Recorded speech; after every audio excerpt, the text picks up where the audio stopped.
Let's get some vowels down. Okay, we have this yeah. So I think, I don't know, team, do we want to do the big reveal? Do we want to see what's behind the curtain? I think it's time. Lucy, what do you say? Without further ado, let's see how wrong I was.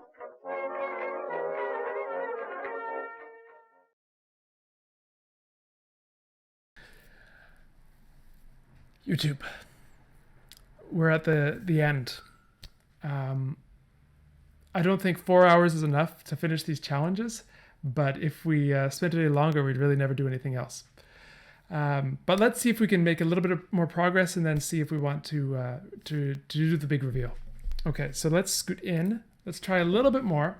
Let's do 10 minutes more of work, and then let's take the temperature of the chat and see if we want to do the big reveal. And release Satan from his the curse of the ancients, which was placed upon him. Okay. Let's keep going. Let's do some more of these full words. Let's get some vowels down. Okay. Let's get some vowels down. Let's do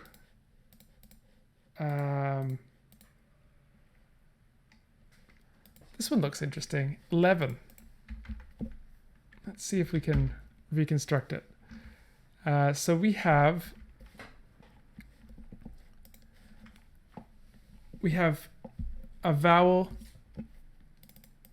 a. So we're going to start with the vowels here. A, a.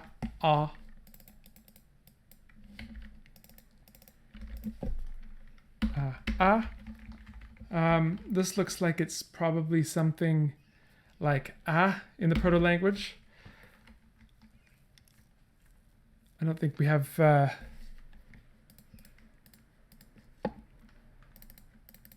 and then it seems like we also have, oh, it seems like in C we have something going on like Proto-Germanic, where we have a and o merging. Although I could be wrong. It was just the reason I thought that is because, or I think that is because we have 11 where we have this a, and this o, a, ow, or o. Could be wrong. We'll see. Let's just do the second vowel in this, which is in, u,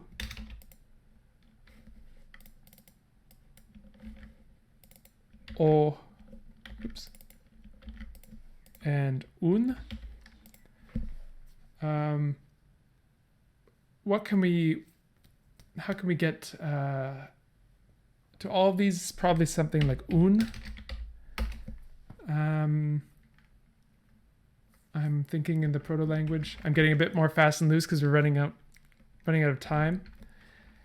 So it looks like we have here something like some kind of K and then a lateral fricative un.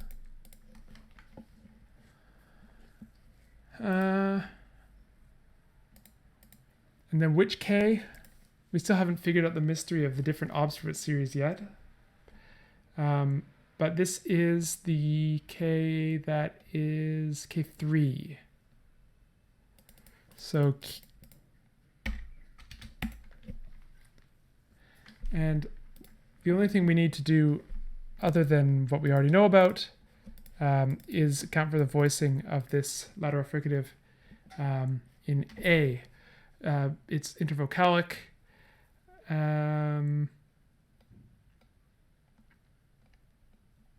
Do we have any other examples of this?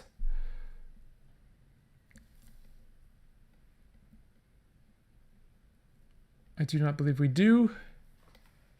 So I'm just going to state. Wait, do we have any other fricatives that voice intervocalically in this? Yeah, we do. So or at least it looks like we do, although sometimes we have some counterexamples. Let's just say we have intervocalic fricative voicing. So the fricatives will voice intervocalically.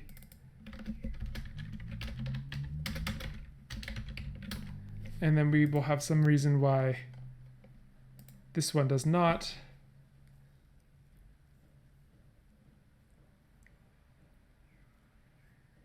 Maybe it is only the coronal fricatives. Or maybe there's some sort of rule ordering thing going on here. I'm pretty sure there's going to be some way around it. So let's just see. So let's say, yeah. So we have there something like K3, so something like kahlun. And let's see if we can do any more.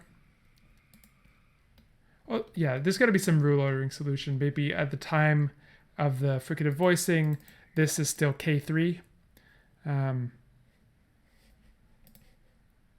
Oh no, K3 doesn't become the fricative.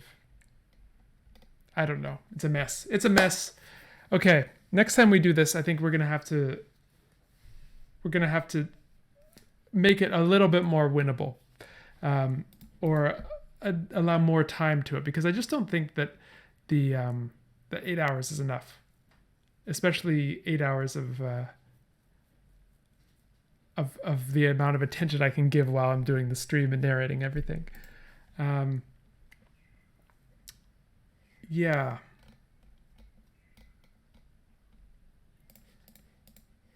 Well, let's try a few more little reconstructions so we can have some whole word forms to compare.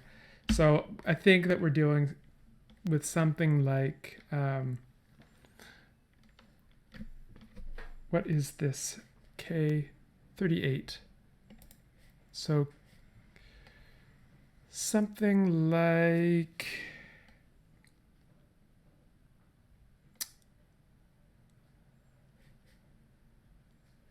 this is something like SUK1U.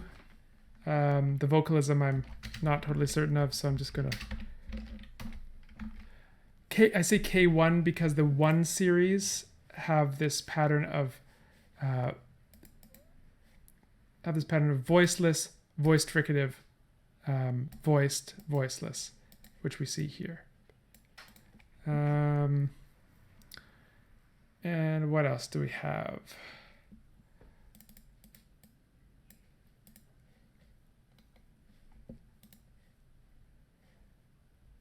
Can we reconstruct anything else? Well, I think we can reconstruct something like, for 2, we have T1, probably E, and then the velar nasal.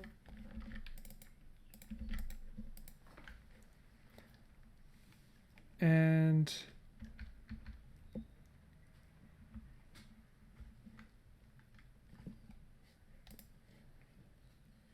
for 17, we could probably do as well. So what do we have for 17? We have P2, something probably like P-nang, whatever this 2 is, whether it's a voiced aspirate, whether it's prenasalized, I do not know. Then we could do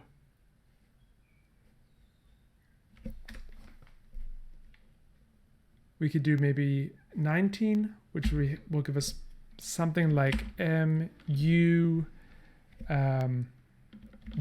T2U.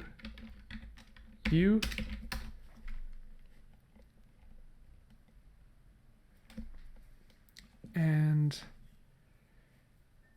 we could do 20, which will give us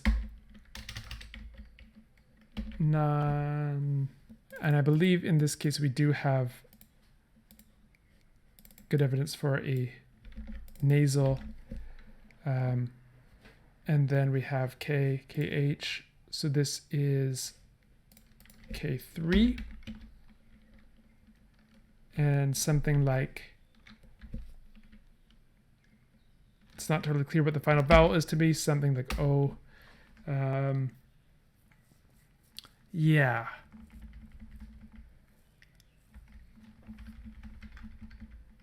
And here we have something like velar nasal.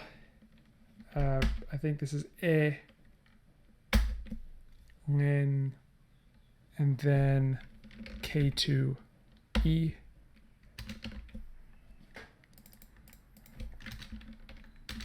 Something like Lenki, depending on what the precise phonation of these two series is.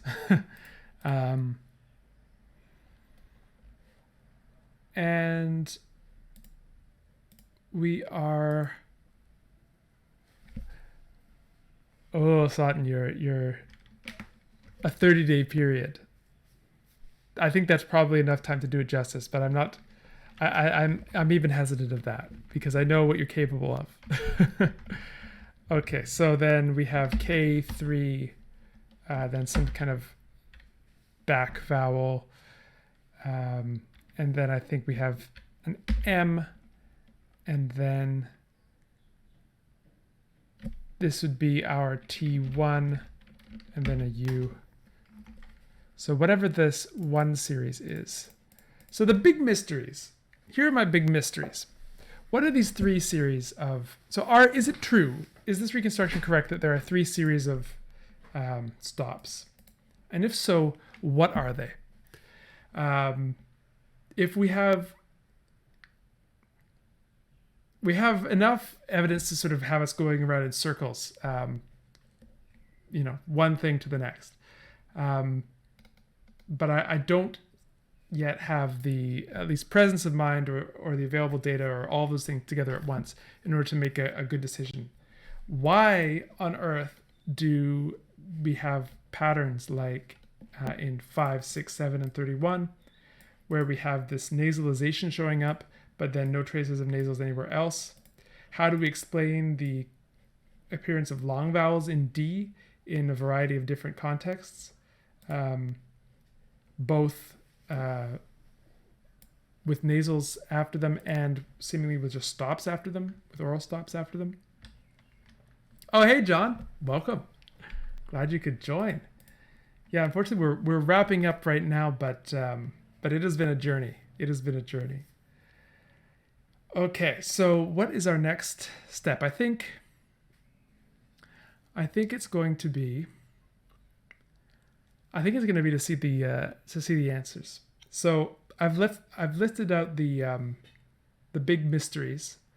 I'm also curious to see whether the analysis of this other sibilant as a retroflex, because it gives us the rhoticized vowels in D. I'm curious to see if that's correct. So I think, I don't know, team, do we want to do the big reveal? Do we want to see what's behind the curtain? I think it's time. Lucy, what do you say?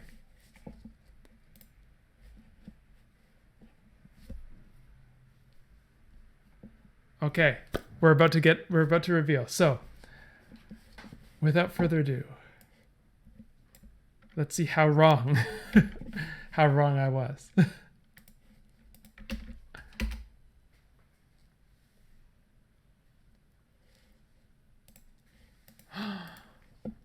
Okay. We have prenasalized stops. Let's see how. Okay. Let's answer the big mysteries. Big first question: were there three series of obstruents? Yes. Here we have, at least in the labial, alveolar, and velar places of articulation, we have three. What is their nature? Is one a prenasalized stop? Indeed, one is. Okay. Do we have a retroflex S? Yes, we do.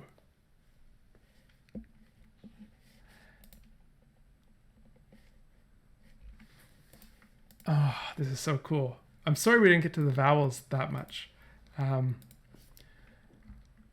Okay, so let's Okay, is our uvular hypothesis correct? Let's start to look at some of these reconstructions.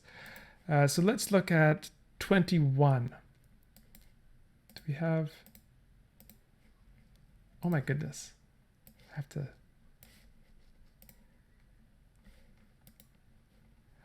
Okay, let's look at 21. What did we have? So this is what we reconstructed as something like ngenki. And if I can find it on the... Find it here. At the final list, okay. 21.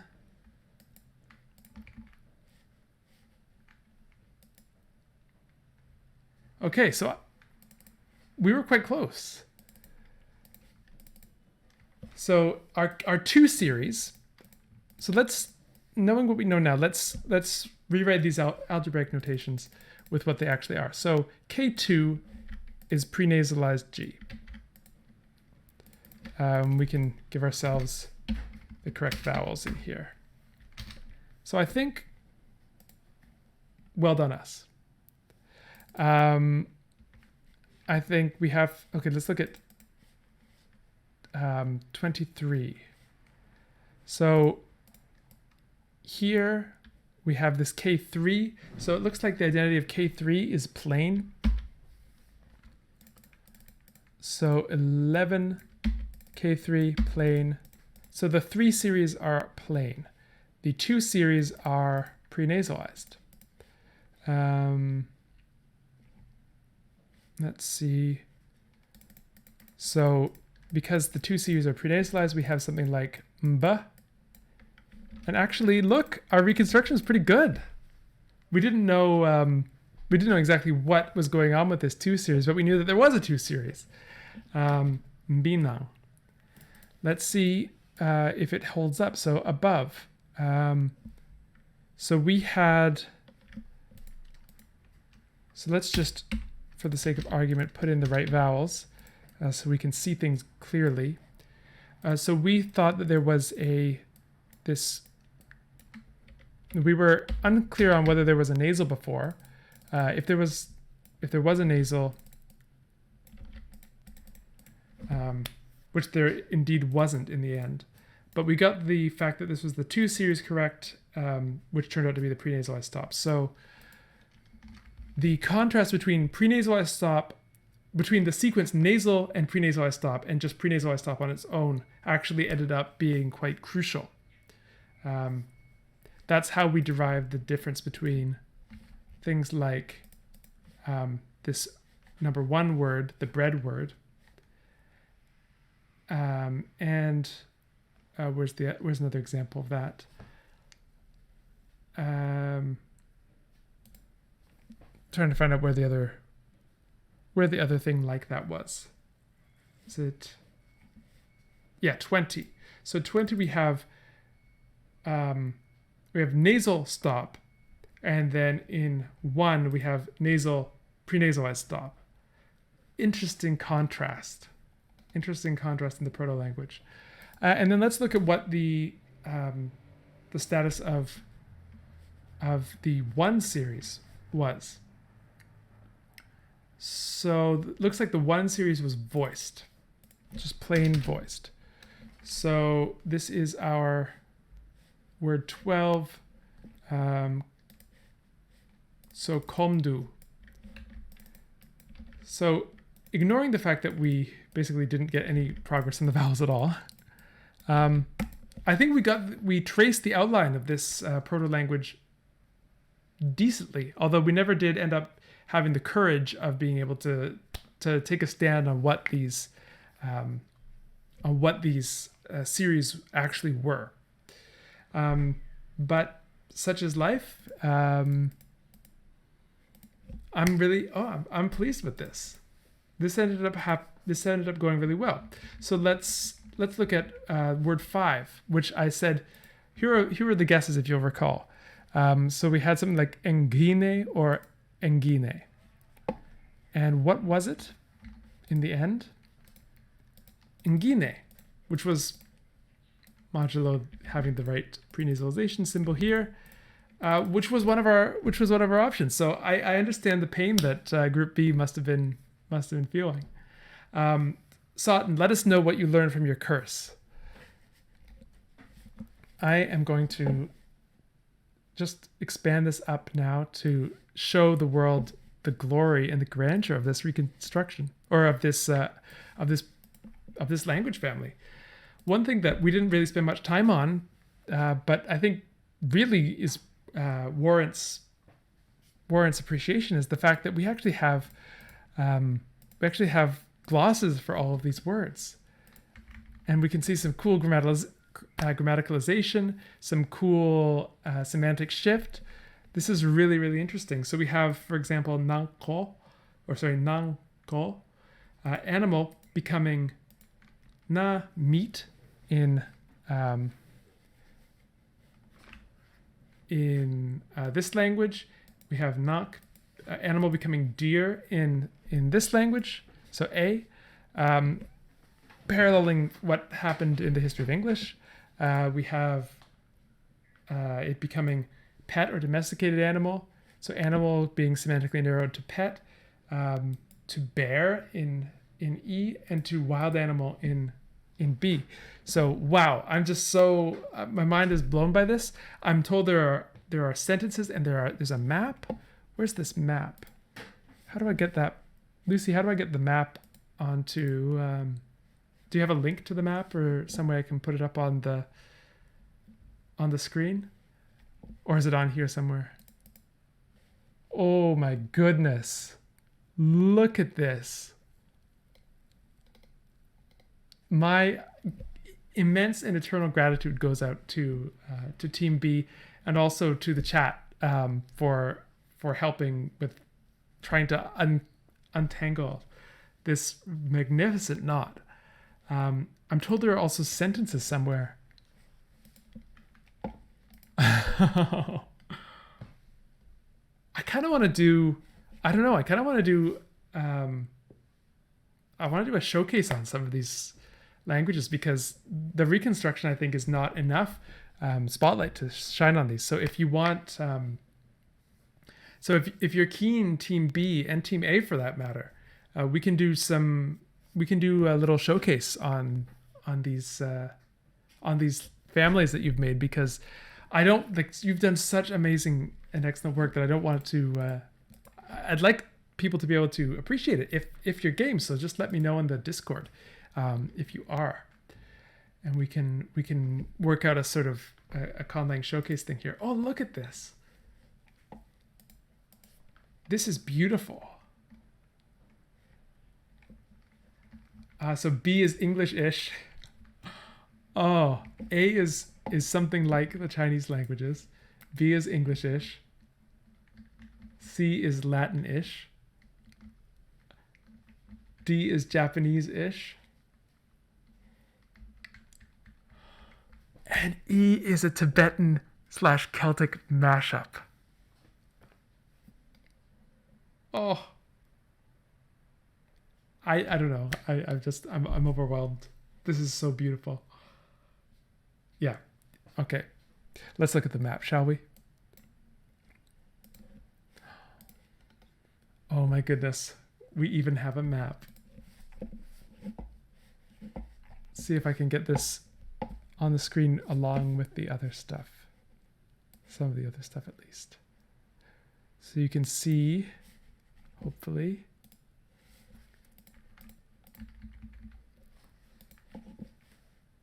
So A is spoken here, B spoken down here, C is spoken off on this island, D is up here, and E is over on this island over here. Oh my goodness, that's so cool. Let's look at the sound changes tree. So do we have a? Oh, we do. So we have proto.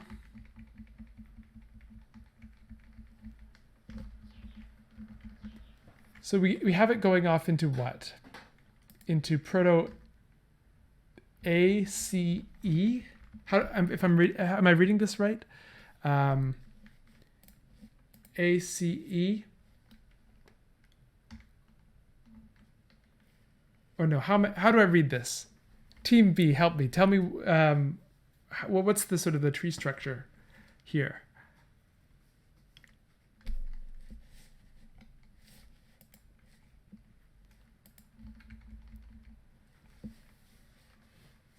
Okay, change the orders. So this is A, B, C, E. Oh, these seem to correspond. A, B, C, D, E. So what are the clades here? What are our what are our intermediate proto-languages?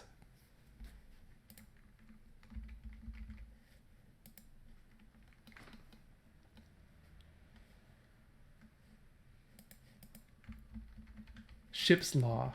Yeah, we have to delve into this some more. So it looks like B and E. There's a proto-BE, proto-Tinglucho Yemarop, and a proto-Komtupush Ludinguk. I think that's the way it broke up, because in ACD we lost the nasals, so we had this nasalization, and then all sorts of fun stuff. Oh my goodness, words are failing me. Words are failing me here. And in B and E, the prenasalized consonants just turned into plain voiced consonants. Oh my goodness. Everyone, I am so happy right now. This is just a work of art. Both Team B and Team A have come up with such beautiful language families. And I think it's also kind of an object lesson in reconstruction and how the process works, especially when you're when you're sort of stumbling around in the dark, as I've been. This has been really cool. I think I'll come back to the camera and chat a bit with you here, but we are not done with these languages by any stretch. If I have my way. But anyway, let's say farewell to YouTube for now. YouTube, thanks for joining us. This has been quite the adventure. I actually am quite pleased with our success. In spite of the fact that we didn't make a huge amount of progress, I think we reconstructed a lot of the crucial details. Or at least the things that we spend the most time on, we got more or less right. So to me, that's a win. I don't know if the heavens will count it as a win, but I feel a sense of pride about it. So, and I couldn't have done any of it without you, the chat, and without, of course, Team B for making this beautiful family of conlangs. So yeah, I was saying goodbye to YouTube. See you later, YouTube. Come back soon. We'll have more of this for you. Give you the old. There you go.